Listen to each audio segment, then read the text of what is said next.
Well, good afternoon, folks. Welcome back to 3 Zen. This morning, Carolyn and I took a moment and headed out to a local diner for breakfast.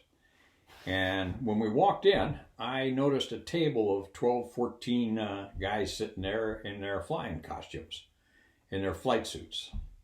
All these guys were from the 180th out here at Toledo Express, F-16 guys.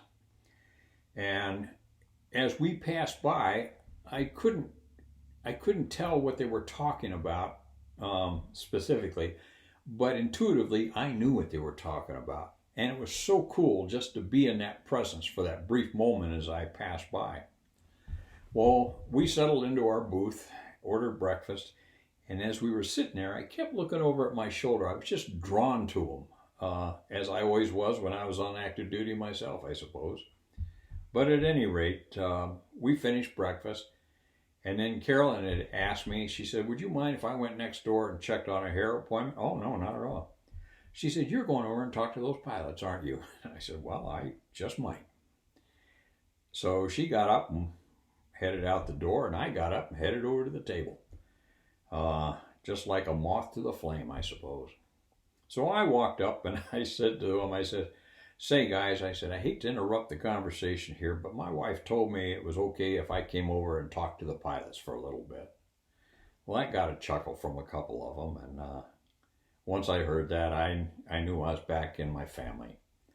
So we talked a little bit, and I shared with them that I'd had a 20-year Air Force flying career, and which I flew 18 of the 20 years.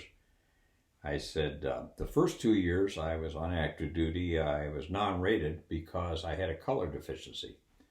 But as guys began to get shot out of the skies more and more in Vietnam, I began to see colors. Go figure.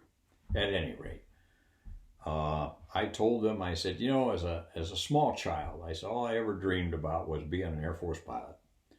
I said, I used to watch airplanes fly at Kadena, B-29s, F-86s in the early 50s, then B-47s and KC-97s at Davis-Monthan in the mid-50s. And then later I watched B-36s and B-52s and KC-135s down at Ramey Air Force Base in Puerto Rico. And finally ended up at Chambly Air Force Base in France in 1963, where they had F-84s, with an intermediate stop at Westover for 2 years, again with B-52s and KC-135s.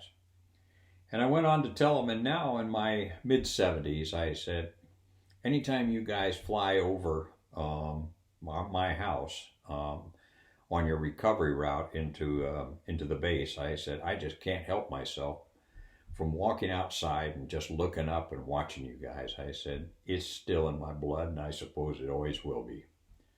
So if you're one of those guys that was sitting at the table this morning, just know that it just warmed my heart to be able to stand there and talk to you guys a little bit. And I appreciate you indulging me. Just made me feel so proud.